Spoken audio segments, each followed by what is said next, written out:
The office of Chairman Joint Chief of Staff Committee shall stand abolished with effect from 27th day of November 2025। जो मौजूदा chairman joint chief of staff committee हैं sir, वो भी हमारे कौमी hero हैं। उनके मुद्दत मुलाजमत जब उन्होंने वो अपॉइंटमेंट उनकी ख़त्म होगी, उसके बाद सर ये अहदा अबॉलिश होगा। उनके करेंसी ऑफ पीरियड में सर पार्लियामान ये सोच भी नहीं सकती कि उन्हें उस अहदे से हम महरूम करें। लेकिन इसके बाद नई तकर्री नहीं होगी, क्योंकि हमने चीफ़ ऑफ आर्मी स्टाफ जो हैं उन्हीं को चीफ़ ऑफ डिफेंस फोर्सेस की जिम्मेदारी सौंपनी है। Army chief of defence forces होंगे। फील्ड मार्शल ऑफ एयरफोर्स का ओहदा ताहयात रहेगा। Chairman joint chiefs of staff committee का ओहदा 27 नवंबर से खत्म। हुकूमत का आइन के आर्टिकल 243 में तब्दीली का फैसला। चीफ ऑफ डिफेंस फोर्सेस का ओहदा तख्लीक किया जाएगा।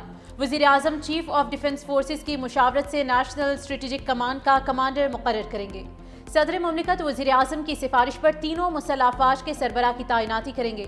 किसी अफसर को फील्ड मार्शल का ओहदा देने और लेने का इख्तियार पार्लियामेंट को होगा। ताहयात, वर्दी और मर्रात हासिल होंगी। आला ओहदे रखने वाले अफसरान कौमी हीरोज़ करार दिए जाएंगे।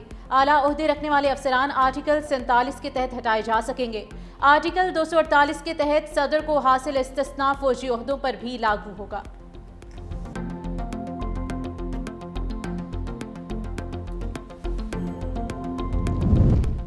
सत्ताईसवीं तरमीम में वफाकी आइनी अदालत के क़याम की तजवीज़। आइनी अदालत 5 के बजाय 7 जजेस पर मुश्तमिल होगी।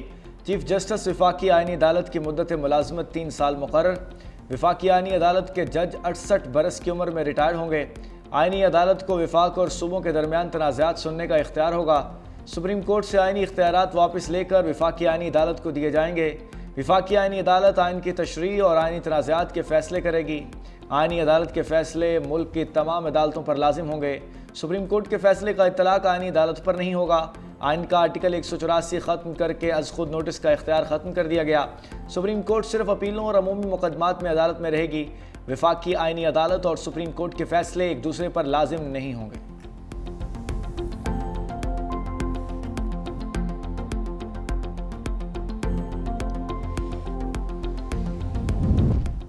आर्टिकल 175 ए में जजेस तकर्री के लिए नया तरीक़ेकार तजवीज़। वज़ीर आज़म का जजेस ट्रांसफ़र के मामले में किरदार ख़त्म कर दिया गया। जजेस के तबादलों का मामला जुडिशल कमीशन के सपुर्द कर दिया गया। जुडिशल कमीशन में वफाकी आइनी अदालत और सुप्रीम कोर्ट के चीफ जस्टिस शामिल होंगे।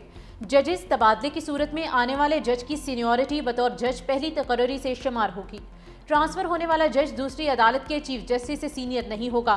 ट्रांसफ़र से इनकार पर जज को रिटायर कर दिया जाएगा। रिटायरमेंट की सूरत में मुकर्ररा मुद्दत तक की पेंशन और मराद दी जाएंगी। वफाकी आइनी अदालत का जज बनने से इनकार पर सुप्रीम कोर्ट और हाई कोर्ट का मुतालिका जज रिटायर तस्वुर होगा।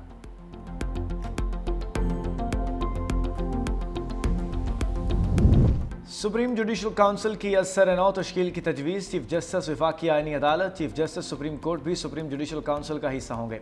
सुप्रीम कोर्ट और वफाकी आइनी अदालत के चीफ जस्टिस में से सीनियर काउंसिल का सरबराह होगा। दोनों चीफ जस्टिस मुश्तरका जज पर मुतफिक ना हो तो सदर नामजदगी करेगा। हाई कोर्ट्स के 2 सीनियर तरीन जजेस भी काउंसिल का हिस्सा होंगे। वफाकी आइनी अदालत के जजेस भी सुप्रीम जुडिशल काउंसिल के दायरा कार में आएंगे।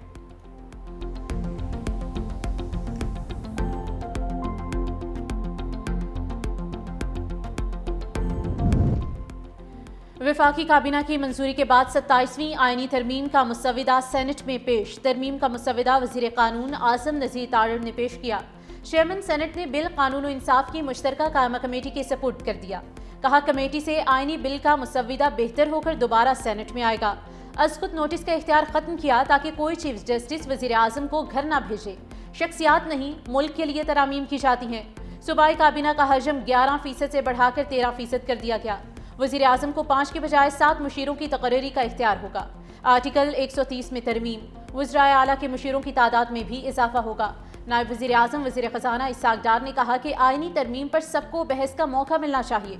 सेनेटर शेर रहमान ने कहा कि आइनी तरमीम से कुछ रिवर्स नहीं हो रहा। वफाकी आइनी अदालत का क़याम मिसाक जमहूरियत में हमारा वादा था। तवील मुशावरत के बाद सूबों के हुकूक की हिफाजत की गई है। सेनेट का इजलास कल तक के लिए मुलतवी।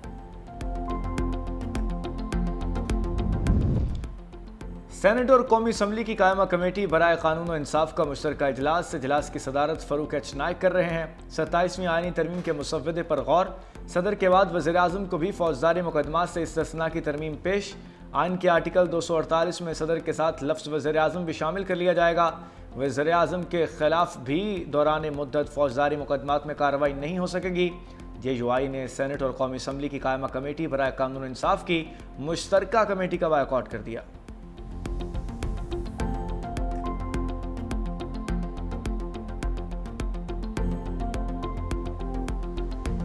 सेनेट इजलास के दौरान अपोजिशन का एहतजाज, अरकान का शोर शराबा। बैरिस्टर अली जफर ने कहा कि कायदे हिज़्ब इख्तिलाफ की तकर्री तक बहस नहीं हो सकती। लगता है हुकूमत और इत्तेहादी जमातों को बिल पास कराने की बहुत जल्दी है। अपोजिशन का राजा नासिर अब्बास को अपोजिशन लीडर मुकर्रर करने का मुतालबा। अलामा राजा नासिर ने कहा कि 27वीं आईनी तरमीम को मुस्तरद करते हैं। ऐसे बिल पर इत्तेफाक राय ज़रूरी है। अपोजिशन के साथ मुशावरत क्यों नहीं की गई? ये रवैये शकूक व शुबहात पैदा करते हैं। ये पाकिस्तान की सालमियत पर वार है। ऐसे तरामीम नहीं लाई जाती।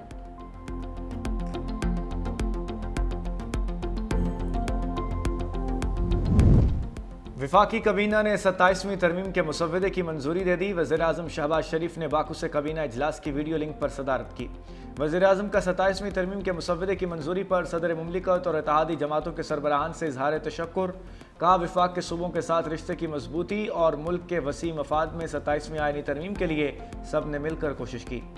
वजारत कानून और इंसाफ, अटॉर्नी जनरल और उनकी टीम लायक तहसीन है। 27वीं आईनी तरमीम पर अपने कायद नवाज शरीफ को एतमाद में लिया और उनसे रहनुमाई ली। सियासी और मुआशी इस्तेहकाम की बदौलत मुल्क की समत दुरुस्त हुई। मुल्क की तरक्की और खुशहाली के लिए सबको मिलकर काम करना होगा।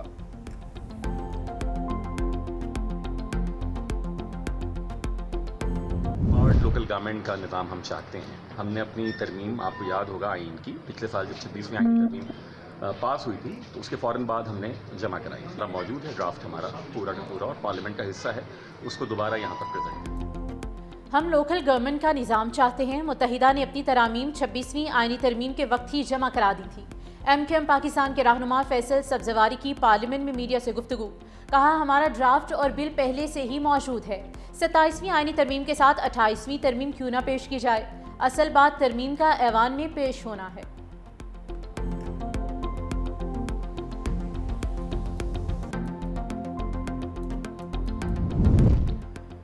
मारिका हक में अफवाज पाकिस्तान ने भारत के मुंह पर थप्पड़ रसीद किया। पाक फजाइया ने भारत के साथ तैयारे मार गिराए। हम चाहते हैं कौमी सलामती पर आंच नहीं आने देंगे।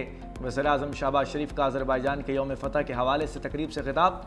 कहा, भारत के खिलाफ जंग में आज़रबाईजान और तुर्किया ने भरपूर साथ दिया। भारत मकबूजा कश्मीर में नाजायज़ तसल्लुत कायम कर रहा है। पाकिस्तान, तुर्किया, आज़रबाईजान 3 मुल्क दिल एक साथ धड़कता है। तीनों बरादर मुल्कों ने कई बार यकजहती का सबूत दिया।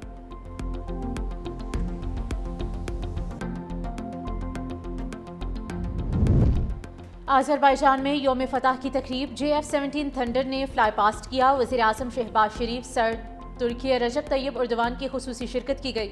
सदर आज़रबाईजान ने शहबाज शरीफ को दावत दी थी। तकरीब में तीनों ममालिक के कौमी तराने बजाए गए। पाकिस्तान आर्मी के खुसूसी दस्ते की परेड में शिरकत। सदर इल्हाम अलियफ ने कहा कि पाकिस्तान और तुर्की ने जिस तरह साथ दिया फरामोश नहीं कर सकते। आज़रबाईजान इलाकाई अमन और तरक्की के लिए पुरज़्म है। सदर तैयब उर्दवान ने कहा कि हमने इत्तेहाद और यकजहती से आगे बढ़ना है। हम 3 मुल्क एक ही खानदान की मानित हैं।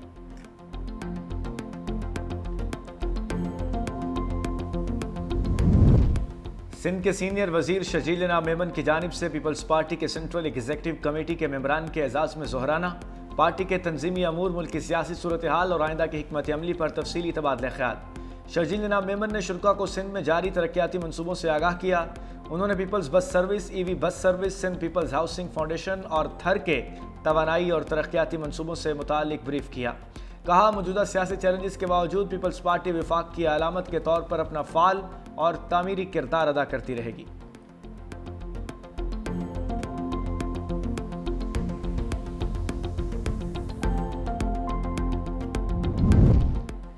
मार्का हक ने दुनिया में पाकिस्तान के तस्वुर को बदल दिया। फील्ड मार्शल की क़यादत में हमारी मुसल्लह फ़ौज ने भारत को मुंह तोड़ जवाब दिया। वफाकी वज़ीर एहसन इकबाल का पाकिस्तानी हाई कमीशन लंदन में खिताब। बोले, भारत ने खुद को इलाके का थानेदार समझ लिया था। हमारी मुसल्लह फ़ौज की जानिब से भारत को दंदान शिकन जवाब दिया गया। मैनचेस्टर के बाद लंदन से भी कौमी एयरलाइन की परवाजें जल्द शुरू होंगी।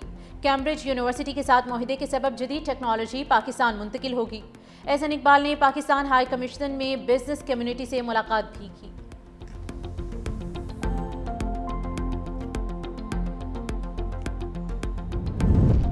वज़ीराबाद के हल्का NH-66 के ज़िमनी इंतखाबात में मुस्लिम लीग नून के उम्मीदवार बिलाल फारूक तारड़ बिला मुकाबला कामयाब। रिटर्निंग अफसर की जानिब से बिला मुकाबला कामयाबी का नोटिफिकेशन जारी। हल्के में 30 उम्मीदवारों ने कागजात नामजदगी जमा करवाए थे। सुन्नी इत्तेहाद काउंसिल और पीपल्स पार्टी समेत 8 उम्मीदवारों ने कागजात वापस ले लिए थे। NA 68 वज़ीराबाद की नशिस्त सुन्नी इत्तेहाद काउंसिल के अहमद चट्टा की नाअहली के बाद खाली हुई थी।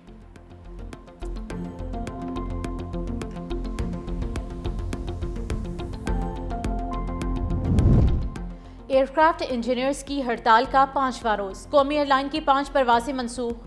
कौमी एयरलाइन की 26 परवाजों समेत 43 परवाजों को ताखीर का सामना है। कौमी एयरलाइन मुतबादिल ज़राए से परवाजों की क्लियरेंस कराने में मसरूफ। 5 रोज के दौरान मजमूई तौर पर 40 परवाजें मनसूख और 100 से ज़ायद परवाजें ताखीर का शिकार रहीं।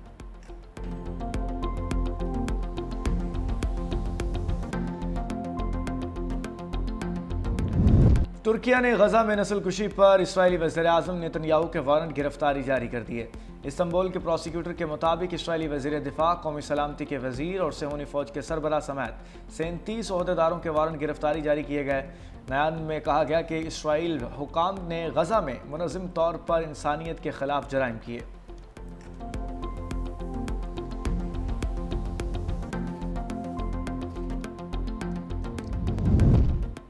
हमास ने एक और यरगमाली की लाश इसराइल के हवाले कर दी। इसराइली फौज ने रेड क्रॉस से लाश वसूल करने की तस्दीक की है।